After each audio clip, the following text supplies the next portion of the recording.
Hi friends, सब सभी का हमारे चैनल पे बहुत बहुत स्वागत है। दोस्तों, इस वीडियो के माध्यम से क्लास 10th के बच्चों के लिए गृह विज्ञान के अति महत्वपूर्ण प्रश्नों को लेकर के आ चुके हैं, जो कि 2023 बोर्ड परीक्षा के लिए सबसे ज़्यादा उपयोगी होने वाले हैं।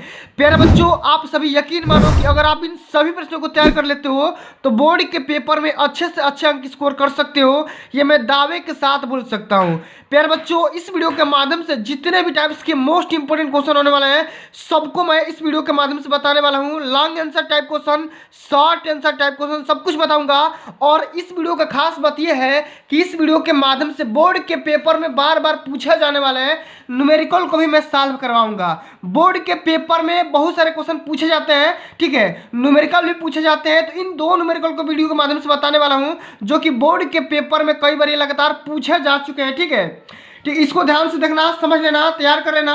और इस वीडियो को देखने के बाद आप सभी कॉन्फिडेंस बहुत ही बढ़ जाएगा और बोर्ड के पेपर में अच्छे से अच्छे अंक स्कोर कर सकते हो, ये मैं दावे के साथ बोल सकता हूँ। ये जो क्वेश्चन देख सकते हो, ये बोर्ड के पेपर में कई बार पूछा जा चुका है, रिपीटेड क्वेश्चन है। और 2023 के बोर्ड के पेपर में ये क्वेश्चन 100% आएगा ही आएगा, ये मैं 100% गारंटी के साथ बोल सकता हूँ, ठीक है। तो पहले बच्चों, करना क्या है, आप सभी को इस वीडियो को तैयार कर लेना है और इस वीडियो को ध्यान से देखना है। वीडियो पसंद आए तो वीडियो को एक बार से लाइक कर देना, शेयर कर देना। अगर चैनल पर नए हो तो चैनल को भी सब्सक्राइब करके साथ में सारे बेल आइकन प्रेस जरूर कर लेना। आइए समझते हैं वो कौन कौन से क्वेश्चन हैं जो कि बोर्ड के पेपर में पूछे जाते हैं, इसको समझते हैं, ठीक है। बच्चों, ये जो टॉपिक है, जितने भी यहाँ पे क्वेश्चन है बोर्ड के पेपर से, प्रीवियस ईयर पेपर से, प्री बोर्ड पेपर से, मॉडल पेपर से तैयार किए गए हैं। जैसा कि आप यहाँ पे देख सकते हो, ये क्लास 10th के बच्चों का 2023 का ओरिजिनल वायरल मॉडल पेपर है और इसी मॉडल पेपर में से इस क्वेश्चन को तैयार किया गया है, ठीक है। सब कुछ मैं आप सभी को बताऊंगा, किस तरीके से तैयार करना है, कैसे पढ़ना है, सब कुछ मैं आप सभी को वीडियो के एंड में बताने वाला हूं, ठीक है। आइए, सबसे पहला यहाँ पे क्वेश्चन पूछा गया है कि पारिवारिक बजट किसे कहते हैं। यह जो क्वेश्चन आया है बोर्ड के पेपर में 2 नंबर में पूछा गया है, ठीक है। आप यहाँ पे देख भी सकते हो प्यारे बच्चों, यहाँ पे देखो, जिसको हम शॉर्ट आंसर टाइप क्वेश्चन बोलते हैं। यहाँ पे देखो, खंडवा में सबसे पहला यही क्वेश्चन है कि पारिवारिक बजट किसे कहते हैं, इसके बारे में बताना है। और ये क्वेश्चन 2 नंबर में पूछा गया है। करना क्या है, इसको 25 शब्द के अंदर लिखना है, ठीक है। सब कुछ मैं बताऊंगा। सबसे पहले समझो कि भाई पारिवारिक बजट क्या होता है, ठीक है। आइए समझते हैं पारिवारिक बजट। सबसे पहले हेडिंग लगाएंगे पारिवारिक बजट। यहाँ पे बढ़िया से हेडिंग लगाएंगे। आपको ब्लू या ब्लैक पेन का इस्तेमाल करना है, इस तरह के कलर का इस्तेमाल नहीं करना है, ठीक है। तो पारिवारिक बजट जो हमारा होता है, पारिवारिक आय को व्यवस्थित रूप से व्यय करने का एक तरीका होता है, जिससे परिवार के सदस्यों के सुख व कल्याण में वृद्धि हो सके। उसी को हम क्या बोलते हैं, पारिवारिक बजट बोलते हैं। क्या बोलेंगे, पारिवारिक बजट पारिवारिक आय को व्यवस्थित रूप से व्यय करने का एक सरल सा तरीका होता है, जिसके माध्यम से परिवार के सदस्यों के सुख व कल्याण में वृद्धि हो सके। इसी को हम क्या बोलते हैं, एक हम पारिवारिक बजट बोलते हैं, ठीक है। पारिवारिक बजट हम इसलिए तैयार करते हैं कि हम कितना कमा रहे हैं, कितना खर्चा कर रहे हैं और कितना बचत कर रहे हैं, इन सभी का ज्ञान हमारा ये पारिवारिक बजट बता देता है, ठीक है। इसके बारे में समझ लिया, कोई दिक्कत की बात नहीं है। अब अगला हमारा क्वेश्चन यहाँ पे पूछा गया है कि भोजन पकाने के उद्देश्य क्या है, ठीक है। यह भी क्वेश्चन बोर्ड के पेपर में आ गया है, ठीक है। यहाँ पे देखो, 24 नंबर क्वेश्चन पूछा गया है कि भोजन पकाने के उद्देश्य को समझाइए। कौन कौन से उद्देश्य होते हैं, इसके बारे में लिखना है और 25 सबसे नीचे ही लिखना है। 2 नंबर यहाँ से मिल जाएंगे, ठीक है। आओ यहाँ पे समझते हैं कि भोजन पकाने के कौन कौन से उद्देश्य हैं। तो इसको बोर्ड के पेपर में कैसे लिखोगे, यहाँ पे हेडिंग लगाओगे ब्लैक पेन से, भोजन पकाने के उद्देश्य, ठीक है। इस प्रकार है, सबसे पहला हमारा ये टारगेट होता है, ये उद्देश्य होता है भोजन पकाने का कि भोज्य पदार्थों को सुपाच्य बनाना, ठीक है। जब भी हम किसी भी फूड को अगर हम बॉयल कर देते हैं, पका देते हैं, तो भोजन क्या होता है, आसानी से पाचन हो सकता है भोजन का, ठीक है। आहार को अधिकाधिक स्वादिष्ट बनाना, हम इसलिए भोजन को पकाते हैं कि ताकि हमारा जो भोजन होगा, आहार होगा, वो अधिक से अधिक डिलीशियस हो सके, स्वादिष्ट हो सके, उसका स्वाद अच्छा से अच्छा हो सके, ठीक है। चलो, हमारा तीसरा पॉइंट इसी में ये लिखेंगे कि भोजन को आकर्षक बनाना। भोजन को आकर्षक दिखाने के लिए, आकर्षक बनाने के लिए हम क्या करते हैं, भोजन को पकाते हैं, ठीक है। और अंत में लिखेंगे आहार का संरक्षण, ठीक है। आहार हम क्या कर सके, संरक्षण कर सके, उसका नष्ट ना किया जा सके, इसलिए हम क्या करते हैं, भोजन को पकाते हैं। और भोजन को पकाने के लिए यही सब हमारे पास क्या होने चाहिए, उद्देश्य होने चाहिए। तो मेरे बच्चों इस तरीके से आप सभी को बोर्ड के पेपर में लिखना है, समझ गए कि नहीं। अब चलो अगला क्वेश्चन यहाँ पे ये दिया गया है कि प्रतिरोधक क्षमता को समझाइए। यह भी क्वेश्चन बोर्ड के पेपर में कई बार पूछा जा चुका है, जैसा कि आप यहाँ पे देख सकते हो। एक एक क्वेश्चन को दिखाऊंगा और ये क्वेश्चन बोर्ड के पेपर में 4 नंबर में यहाँ पूछा गया है, ठीक है। देख सकते हो ये क्वेश्चन है, प्रतिरोधक क्षमता को समझाइए। प्रतिरोधक क्षमता क्या होता है, किसे कहते हैं, इसका हमारे शरीर में क्या इंपॉर्टेंस रोल होता है, इसके बारे में लिखना है, ठीक है। आओ समझते हैं भाई कि प्रतिरोधक क्षमता क्या होता है। वीडियो को ध्यान से देखना, अंत तक जरूर देखना। वीडियो को छोड़ करके भागोगे तो फिर समझ नहीं पाओगे, फिर बोर्ड के पेपर में अच्छे अंक नहीं आ पाएंगे, ये मैं दावा के साथ बोल सकता हूँ, ठीक है। चलो लिखेंगे भाई प्रतिरोधक क्षमता क्या होता है। तो सबसे पहले आसान शब्दों में यहाँ पे देखो लिख करके लाया हूँ, ठीक है। अपने से बना करके आप भी इसमें चेंज कर सकते हो, अपने हिसाब से लिख सकते हो। ऐसा नहीं है कि इसको रट के लिए जाओगे तभी आपके नंबर आएंगे, ऐसा कुछ बात नहीं है, ठीक है। चलो इसमें अब ये लिखेंगे कि रोग प्रतिरोधक क्षमता, ठीक है। इसको हम रोग प्रतिरोधक क्षमता भी बोल सकते हैं, ठीक है। तो रोग प्रतिरोधक क्षमता विशेष कोशिकाओं, जितने भी सेल्स होती हैं, ऊतक होते हैं या शरीर के दूसरे अंगों का एक नेटवर्क होता है। क्या होता है, एक नेटवर्क होता है, एक टावर होता है। क्या करता है, कनेक्टिविटी करता है, ठीक है। क्या बोला गया है कि रोग प्रतिरोधक क्षमता विशेष कोशिकाओं, ऊतकों और शरीर के दूसरे अंगों का एक नेटवर्क होता है जो शरीर के नुकसान पहुंचाने वाले बैक्टीरिया और वायरस से हमें बचाता है। देखो जैसे ही आप बीमार पड़ने वाले हो तो बीमार पड़ने से पहले आपके शरीर में जितने भी यहाँ पे बैक्टीरिया और वायरस पहुंचने वाले हैं, ठीक है, उसको क्या कर देगा, आपकी कोशिकाएं, ऊतक और शरीर के जो भी दूसरे अंग है उसको मार देगा, खत्म कर देगा, नष्ट कर देगा, ताकि आप बीमार न पड़ सके, ठीक है।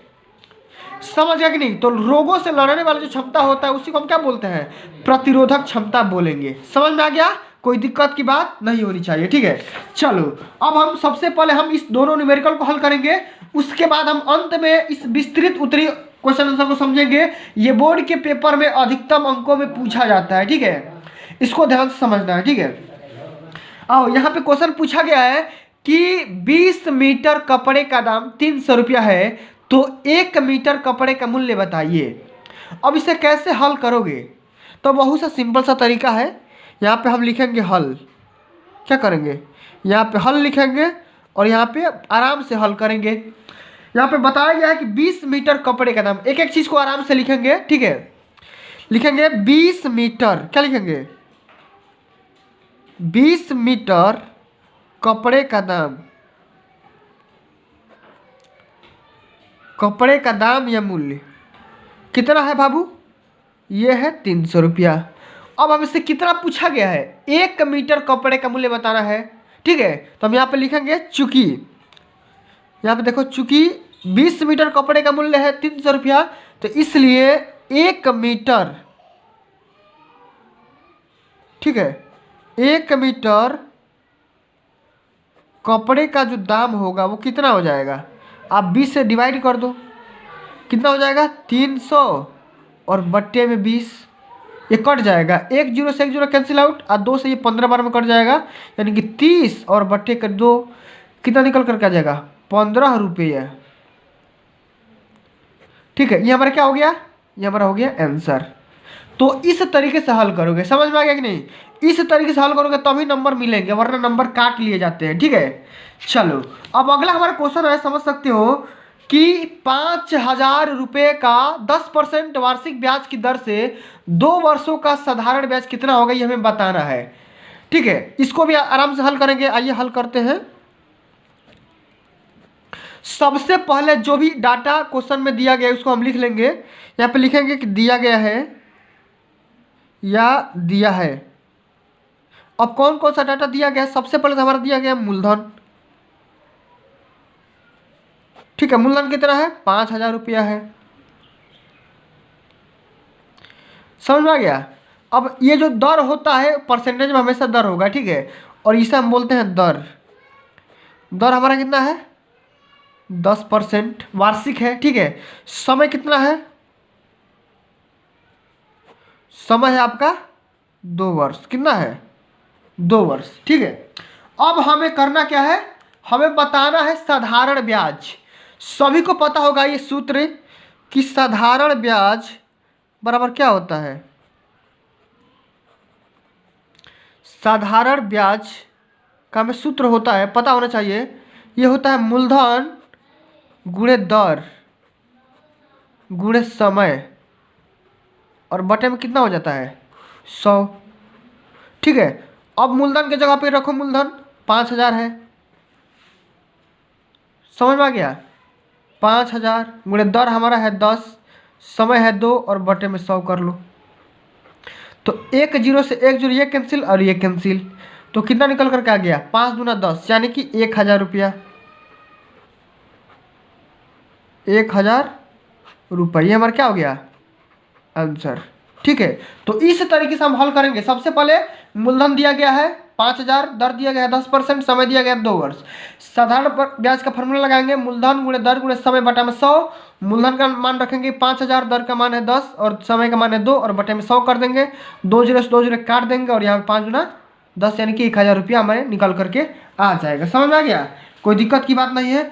अब ये जो क्वेश्चन देख रहे हो ये सबसे ज़्यादा मोस्ट इम्पोर्टेंट क्वेश्चन है, सबसे ज़्यादा, ठीक है। ये इम्पोर्टेंट क्वेश्चन है, इसको तैयार करके जाना। ये बोर्ड के पेपर में 100% पूछा जाएगा।